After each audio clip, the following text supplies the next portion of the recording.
So hello and welcome everyone, स्वागत है आप सभी का आज के सेशन में। और आज हम लोग अपने फेडरलिज्म की जर्नी को आगे कंटिन्यू करते हैं। इसके पहले हमने पढ़ा था कि हमें इस पूरे चैप्टर में क्या पढ़ना है और कंटेंट क्या क्या हमें मिलने वाले हैं इस चैप्टर को लेके। यानी कि हम लोगों ने देख लिया था कि हम पढ़ेंगे ओवरव्यू, फिर देखेंगे फेडरलिज्म के बारे में कंप्लीट एस्पेक्ट, फिर इसके बाद हम लोग डिस्कस करेंगे what makes India a federal country, साथ ही साथ हाउ इज फेडरलिज्म प्रैक्टिस्ड और decentralisation in India. I hope आपने ये समझ लिया होगा कि लगभग 4 से 5 टॉपिक आपको इस पूरे चैप्टर में क्या करने हैं, पढ़ने हैं, जानने हैं और समझने हैं। सो अब अपनी जर्नी को जब हम आगे कंटिन्यू करते हैं तो हम देखते हैं कि जो टोटल एनसीईआरटी में पेजेस हैं वो टोटल आपके 10 पेजेस हैं। कितने पेजेस हैं? 10 पेजेस हैं डेडिकेटेड टू दिस चैप्टर। और इन्हीं 10 चैप्टर के इर्द गिर्द ही हमारा पूरा कंटेंट क्या करने वाला है, मूव करने वाला है। तो अगर सबसे पहले अगर हम स्टार्ट करना चाहें अपने टॉपिक को, जो कि हमारा ओवरव्यू होगा, क्या होगा? ओवरव्यू होगा। तो उसमें हम ये जानेंगे कि हम किस चैप्टर को स्टार्ट कर रहे हैं। तो किस चैप्टर को स्टार्ट कर रहे हैं? एक नए चैप्टर को स्टार्ट कर रहे हैं। उस चैप्टर का नाम क्या है? फेडरलिज्म यानी संघवाद। क्या नाम है? संघवाद। अब इस चैप्टर की जो ओरिजिन का सिस्टम है वो आपके पहले चैप्टर से ही है। और पहला चैप्टर क्या था? Power sharing. यानी पावर शेयरिंग जब हम पढ़ रहे थे तो उसमें जब लास्ट एस्पेक्ट हमने देखा, कौन सा last aspect? Forms of power sharing. और जब फॉर्म्स ऑफ पावर शेयरिंग में हमने पावर को डिफरेंट ऑर्गन्स पे शेयर किया, डिफरेंट लेवल पे शेयर किया, डिफरेंट सोशल ग्रुप में शेयर किया, different political party, pressure group और मूवमेंट में शेयर किया, तो हमने समझा कि पावर इन फॉर्म में मॉडर्न डेमोक्रेसी में शेयर होते हुए देखने को मिलती है। उसी में जब सेकेंड फॉर्म हम लोग पढ़ रहे थे जिसका नाम था कि पावर को हमने लेवल्स पे, अलग गवर्नमेंट के अलग अलग लेवल्स पे शेयर होते हुए देखा, तो उसी लेवल को शेयर करना ही आपका वर्टिकल डिवीजन ऑफ पावर कहलाता है। क्या कहलाता है? Vertical division of power sharing. और यही vertical division of power sharing आपका फेडरल डिवीजन ऑफ पावर भी कहलाता है। और यहीं से आपकी फेडरलिज्म क्या होती है? पैदा होती है। यानी कि in the previous chapter we noted that vertical division of power sharing among different level of government is one of the major form of power sharing. यानी गवर्नमेंट के अलग अलग लेवल पे पावर का शेयर होना आपका एक major form of power sharing था, जो कि मॉडर्न डेमोक्रेसी में होते हुए देखने को मिलता है।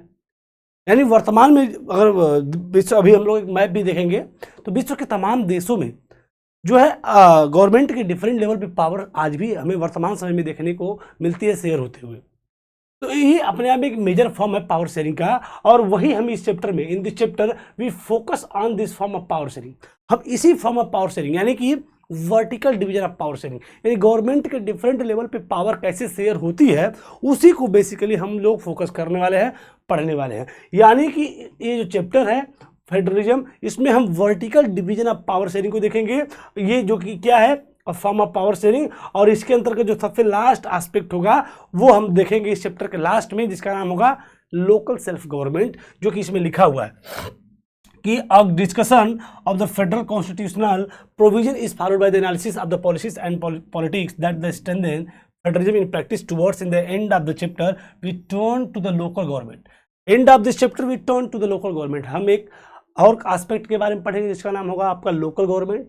और ये आपका third tier of Indian federation है या third tier of Indian federalism है।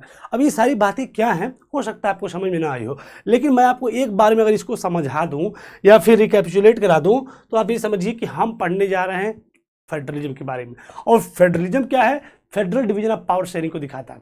अब ये क्या है? ये form of power sharing. Form of power sharing में 4 फॉर्म हमने पढ़ा था। और इस चारों फॉर्म में जो सेकेंड फॉर्म पढ़ा था वो कहीं ना कहीं major form of power sharing है मॉडर्न डेमोक्रेसी का, जो कि विश्व के तमाम देश क्या करते हैं? अपने फॉर्म जो है इम्प्लीमेंट करते हैं।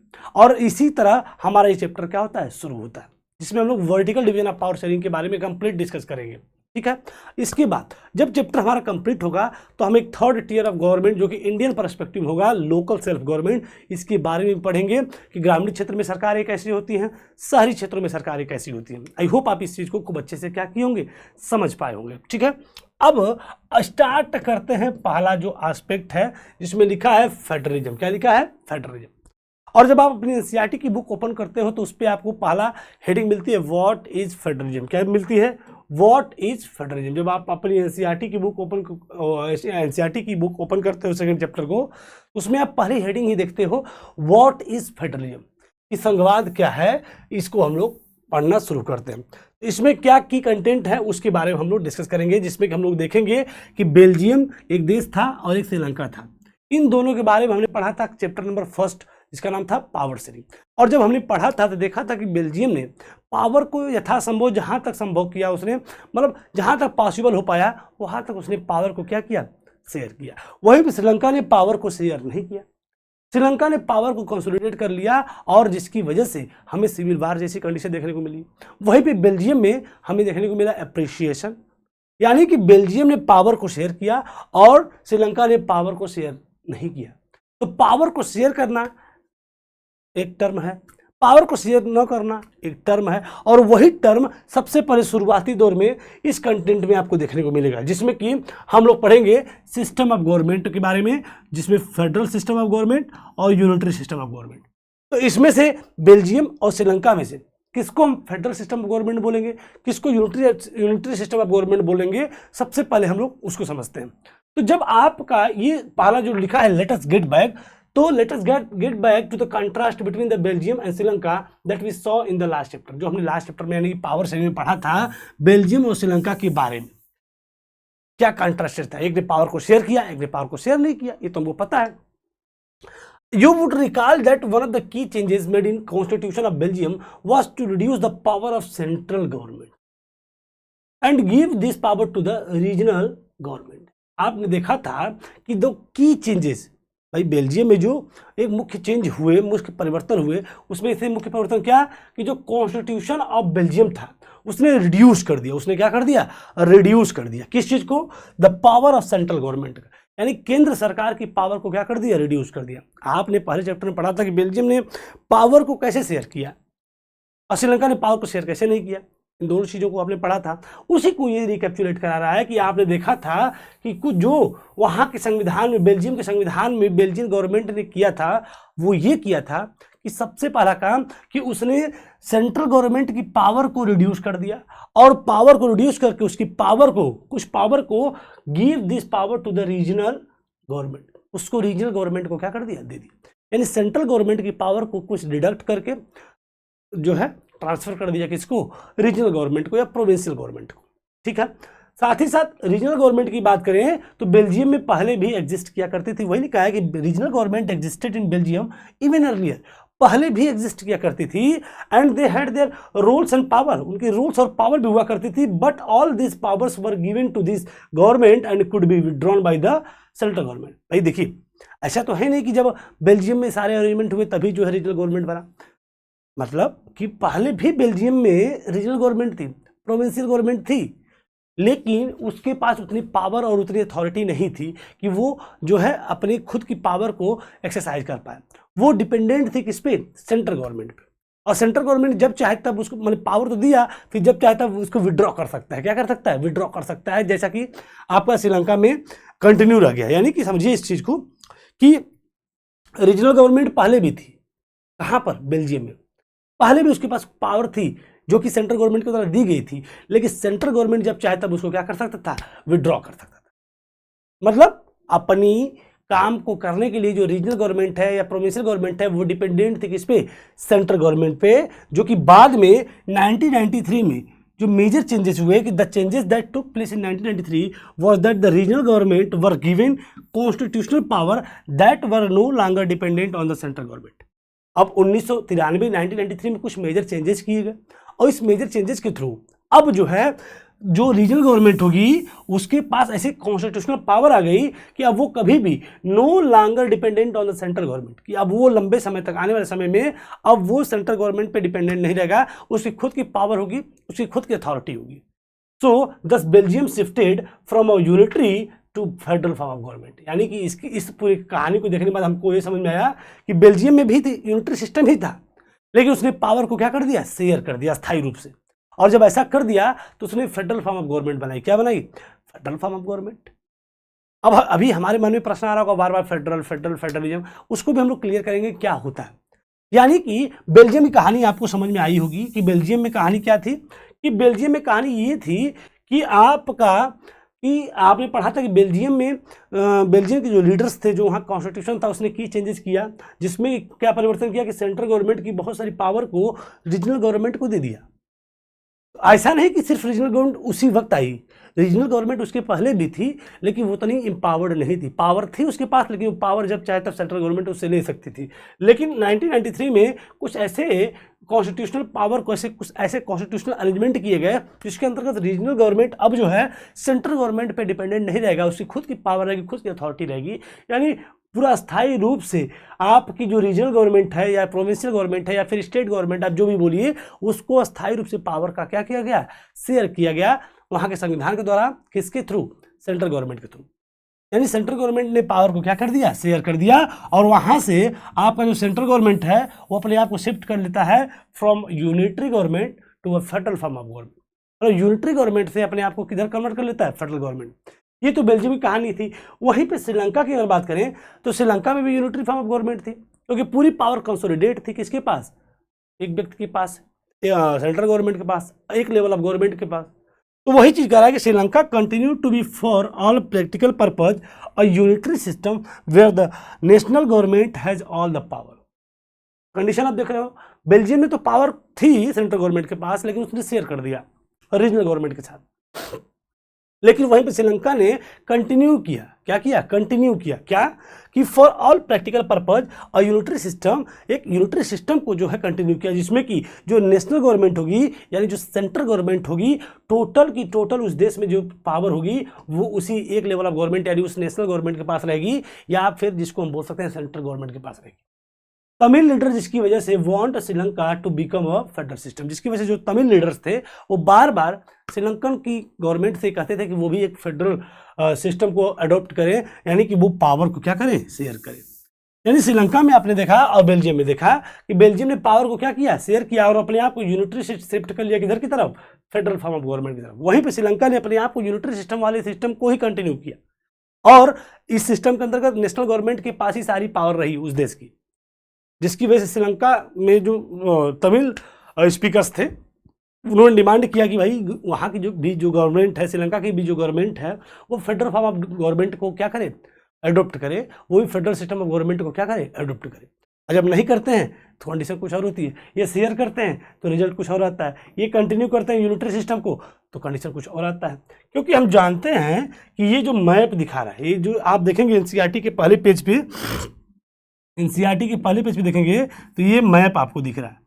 इस मैप में दिखा रहा है, देखिए जो रेड कलर का है वो रेड कलर का दिखा रहा है कि इन सभी देशों में फेडरल सिस्टम ऑफ गवर्नमेंट को अडॉप्ट किया गया है। किसको अडॉप्ट किया गया है, फेडरल सिस्टम ऑफ गवर्नमेंट को। जैसे कनाडा हो गया, आपका जो है रशिया हो गया, आपका इंडिया हो गया, फिर इसके बाद आपका जो ब्राज़ील हो गया, यूनाइटेड स्टेट ऑफ अमेरिका हो गया, और तमाम देश हैं जहाँ पे फेडरल सिस्टम, ऑस्ट्रेलिया हो गया, जहाँ पे फेडरल सिस्टम ऑफ गवर्नमेंट को क्या किया गया, अडॉप्ट किया गया। यानी कि अब एक चीज़ तो बात हमारे समझ में आ रही है कि फेडरल सिस्टम का मतलब ये हो गया कि जहाँ पे नेशनल गवर्नमेंट के पास पावर है और उस पावर को उसने अपनी रीजनल गवर्नमेंट के साथ या फिर अदर जो कॉन्स्टिट्यूशनल जो यूनिट्स हैं, कॉन्स्टिट्यूएंट यूनिट्स हैं, उनके साथ क्या कर रहा है, वो शेयर कर रहा है। अलग जो संवैधानिक घटक हैं या जो देश में जो तमाम घटक इकाइयाँ हैं उसके साथ पावर को क्या कर रहा है, शेयर कर रहा है। यानी federalism is something like that, sharing, power की क्या, शेयरिंग। यानी यहाँ पे पावर की क्या हो रही है, शेयरिंग हो रही है। जबकि वहीं पे यूनिटरी में हमें स्पष्ट हो रहा है कि श्रीलंका में यूनिटरी रहा, यानी पूरी पावर रही यूनियन गवर्नमेंट के पास, नेशनल गवर्नमेंट के पास, यानी कि where national government has all the power, यहाँ पे नेशनल गवर्नमेंट के पास ही सभी पावर का कंसोलिडेशन रहा और वो पूरी तरीके से सारी पावर को उस देश के अंदर एक लेवल ऑफ गवर्नमेंट के अंतर्गत जो है कंट्रोल कर रही थी। यानी अब जो है ये हमको थोड़ा मोड़ा समझ में आ गया कि फेडरल सिस्टम क्या है और यूनिटरी सिस्टम क्या है। तो हमें सबसे पहले ये जरूरी है कि समझ लेना कि फेडरल सिस्टम क्या होता है और यूनिटरी सिस्टम क्या होता है, इसी को समझते हैं।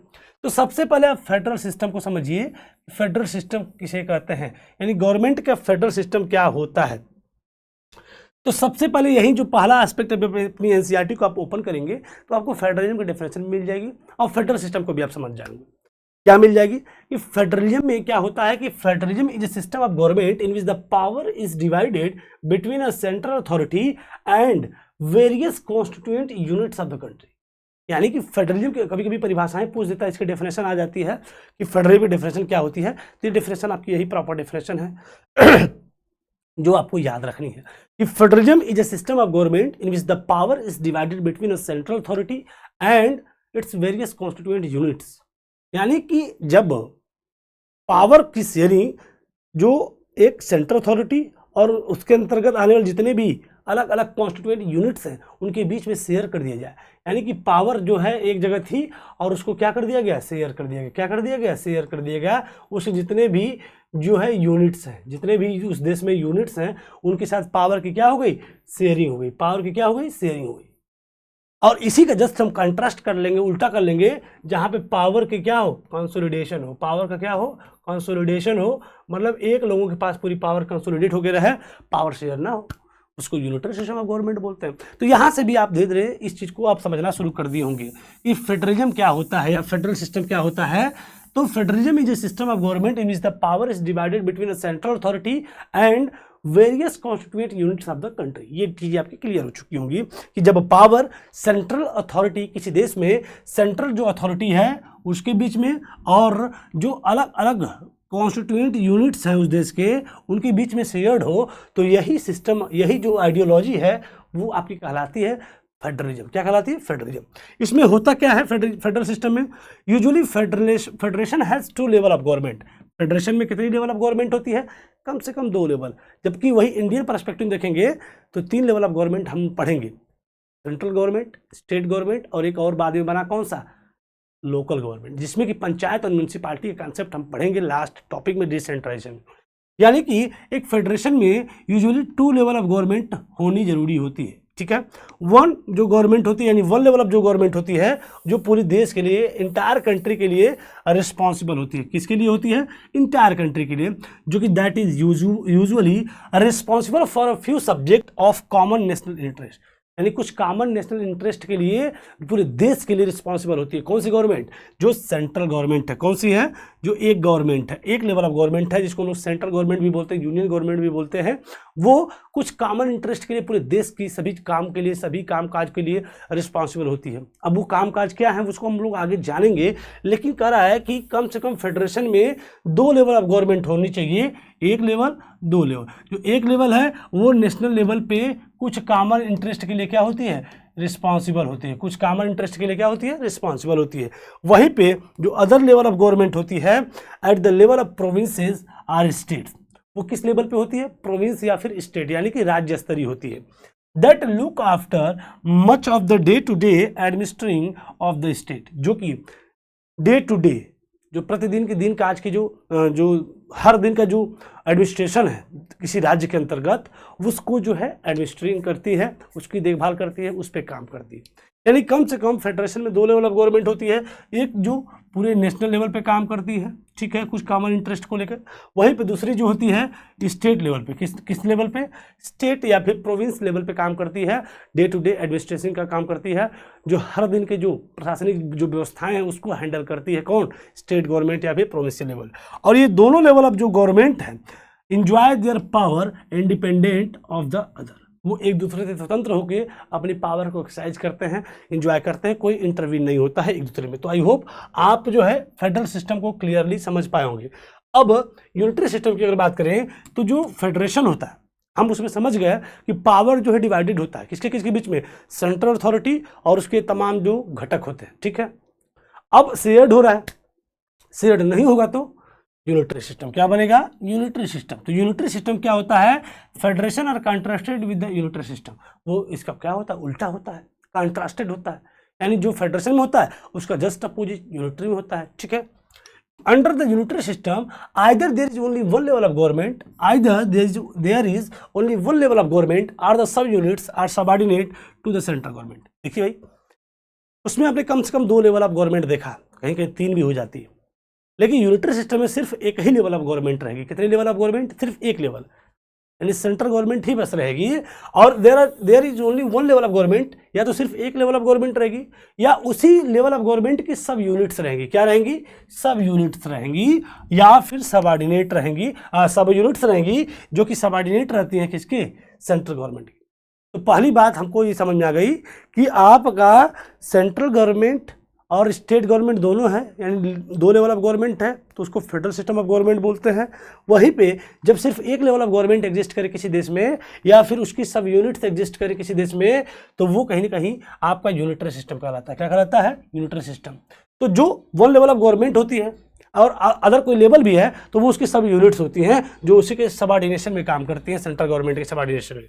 और सेंट्रल गवर्नमेंट जो है पास करता है आर्डर टू प्रोविंशियल और लोकल गवर्नमेंट, यानी उस जो सबऑर्डिनेट है या जो अदर लेवल ऑफ गवर्नमेंट है, मान लो इसमें मान लो आपने सेंटर बना दिया और स्टेट बना दिया, सेंट्रल लेवल बना दिया यूनिटरी में और फिर आपने स्टेट बना दिया प्रोविंशियल लेवल। तो जो स्टेट गवर्नमेंट होगी वो सेंट्रल गवर्नमेंट की सबऑर्डिनेट होगी और स्टेट गवर्नमेंट क्या काम करेगा क्या नहीं करेगा इन सभी चीज़ों को सेंट्रल गवर्नमेंट ही डिसाइड करेगी, वही आर्डर पास करेगी। तो ऐसा जो सिस्टम होता है वो आपका कहलाता है यूनिटरी सिस्टम, यानी जब पावर क्या हो, कंसोलिडेट हो एक लेवल ऑफ गवर्नमेंट में, वो शेयर्ड न हो बल्कि वो कंसोलिडेट हो, क्या हो, कंसोलिडेट हो। तो ऐसा सिस्टम कहलाता है यूनिटरी सिस्टम। तो आपने फेडरल सिस्टम और यूनिटरी सिस्टम दोनों को अच्छे से क्या कर लिया होगा, समझ लिया होगा। अब लिखा है कि but in the federal system the central government can not order to the state government to do something. जैसा कि यूनिटरी सिस्टम में क्या होता है कि सेंट्रल गवर्नमेंट ऑर्डर पास करता है स्टेट गवर्नमेंट को, प्रोविंशियल गवर्नमेंट को, लोकल गवर्नमेंट को कि तुम ये काम करो। जबकि फेडरल सिस्टम में जो सेंट्रल गवर्नमेंट होती है वो कभी भी स्टेट गवर्नमेंट को कुछ करने के लिए ऑर्डर पास नहीं कर सकती है। यहाँ पे सेंट्रल गवर्नमेंट अपनी पावर को एक्सरसाइज करता है इंडिपेंडेंटली, स्टेट गवर्नमेंट अपनी पावर को एक्सरसाइज करता है इंडिपेंडेंटली। ठीक है, state government has power of its own for which it is not answerable to the central government. यहाँ पे यानी फेडरल सिस्टम ऑफ गवर्नमेंट में स्टेट गवर्नमेंट के पास खुद की कुछ पावर होती है और जिस पावर के लिए वो आंसरेबल नहीं होता है सेंट्रल गवर्नमेंट को, यानी अपने काम को खुद वो कर सकता है, उसकी कोई जवाबदेही नहीं होती सेंट्रल गवर्नमेंट के प्रति। यानी कि फेडरल सिस्टम में आप समझ गए कि पहली बात तो सेंट्रल गवर्नमेंट जो है फेडरल सिस्टम में सेंट्रल गवर्नमेंट कभी भी स्टेट गवर्नमेंट के लिए कुछ करने के लिए कोई ऑर्डर नहीं पास कर सकती है। दूसरा चीज़ कि यहाँ पर जो स्टेट गवर्नमेंट होता है फेडरल सिस्टम में उसकी खुद की क्या होती है, पावर होती है, जिसको एक्सरसाइज के समय वो आंसरेबल नहीं होता है सेंट्रल गवर्नमेंट के प्रति, यानी वो खुद की पावर उसकी होती है, उस पावर अकॉर्डिंगली वो काम भी कर सकता है। और both this governments are separately answerable to the people. लेकिन ये नहीं कि मनमानी कर ले, चाहे सेंट्रल हो चाहे स्टेट गवर्नमेंट हो, दोनों इंडिपेंडेंटली काम कर सकते हैं। ठीक है, स्टेट गवर्नमेंट की आंसरेबल नहीं होता सेंट्रल गवर्नमेंट के प्रति, नहीं हमको बताना ही है हर चीज़, या फिर उसी के ऑर्डर को पास किए हुए ऑर्डर पे ही हमें काम करना है, ऐसा कुछ नहीं। लेकिन फिर भी ये दोनों लेवल ऑफ गवर्नमेंट जो हैं किसके, आंसरेबल टू द पीपल, क्योंकि डेमोक्रेसी है और to the people for the people by the people concept जो है इंडिया में एग्जिस्ट करता है। तो आप ये समझ गए होंगे कि जो दोनों लेवल ऑफ गवर्नमेंट होती हैं अलग अलग से उनकी जवाबदेही होती है अपने नागरिकों के प्रति, अपने लोगों के प्रति। तो इस प्रकार से हमने फाइनली ये समझ लिया क्या, सिस्टम ऑफ गवर्नमेंट, क्या समझ लिया, सिस्टम ऑफ गवर्नमेंट। इसमें हमने देखा फेडरल सिस्टम ऑफ गवर्नमेंट और हमने देखा unitary system of government. Federal system में सब मिल के साथ रहते हैं, पावर को शेयर करते हैं और जो है देश की व्यवस्थाओं को चलाते हैं। ठीक है, पावर कंसोलिडेट नहीं रहती है, पावर बल्कि सेंट्रल गवर्नमेंट अथॉरिटी और अलग अलग उसके जो कॉन्स्टिट्यूएंट यूनिट्स होती हैं उनके बीच में शेयर होती है। जबकि जो यूनिटरी सिस्टम होती है उसमें पूरी पावर कंसोलिडेट रहती है। क्या रहती है, पूरी पावर कंसोलिडेट रहती है वन लेवल ऑफ गवर्नमेंट में। अगर कोई दूसरा लेवल है भी तो उसी का सब यूनिट्स होगा जो कि सबऑर्डिनेट होता है सेंट्रल गवर्नमेंट के। तो I hope federal system unitary system दोनों को आपने खूब डिटेल में क्या कर लिया होगा, लाइन बाय लाइन समझ लिया होगा। अब हम आगे पढ़ने वाले हैं, let us look at some of the key features of federalism. कि फेडरलिज्म तो हमने समझ लिया बढ़िया से कि पावर तो शेयर हो रहा है, पावर क्या हो रहा है, शेयर हो रहा है। लेकिन अब उस फेडरलिज्म के बारे में हमने ये देखा कि फेडरलिज्म एक अच्छी चीज़ है जिसमें पावर की क्या होती है, शेयर होती है। क्योंकि हमने पढ़ा था पहले चैप्टर में कि पावर शेयरिंग अगर ना हो तो समस्याएं हो सकती हैं। तो हमने क्या हो सकती है, बेल्जियम श्रीलंका वाली कहानी देख लिया, जिसकी वजह से हमने फेडरल सिस्टम यूनिटरी सिस्टम को देखा कि फेडरल सिस्टम में पावर शेयर होती है, पावर शेयर हुई तो फेडरल सिस्टम, शेयर नहीं हुई तो यूनिटरी सिस्टम। अब जब फेडरलिज्म हमने समझ लिया तो अब हम देखेंगे कि फेडरलिज्म की क्या विशेषता होती है, क्या विशेषता होती है। इसको हम 7 पॉइंट में देखेंगे। कितने पॉइंट में देखेंगे, 7 पॉइंट में, की फीचर्स ऑफ फेडरलिज्म और साथ ही साथ टाइप्स ऑफ फेडरेशन। ये दोनों टॉपिक को हम लोग नेक्स्ट सेशन में डिस्कस करेंगे। फिलहाल आज के सेशन में इतना ही। आई होप आप जो है सभी टॉपिक्स को, जो कि फेडरल सिस्टम ऑफ गवर्नमेंट हो, चाहे यूनिटरी सिस्टम ऑफ गवर्नमेंट हो, चाहे फेडरलिज्म की डेफिनेशन हो, सबको आपने क्रिस्टल क्लियर कर लिया होगा और सभी टॉपिक्स आपको समझ में भी आए होंगे। अगर आपको सारे सेशन के सारे टॉपिक्स आज के जो सेशन थे उसके सारे टॉपिक्स क्रिस्टल क्लियर हो गए हो तो आप इस चैनल को लाइक कर सकते हो, शेयर कर सकते हो और अपने दोस्तों के साथ इसको जो है मिलकर सब्सक्राइब कर सकते हो। इसी के साथ सेशन को हम साइन ऑफ करते हैं। Thank you everyone. पढ़ते रहिए, मस्त रहिए। Thank you.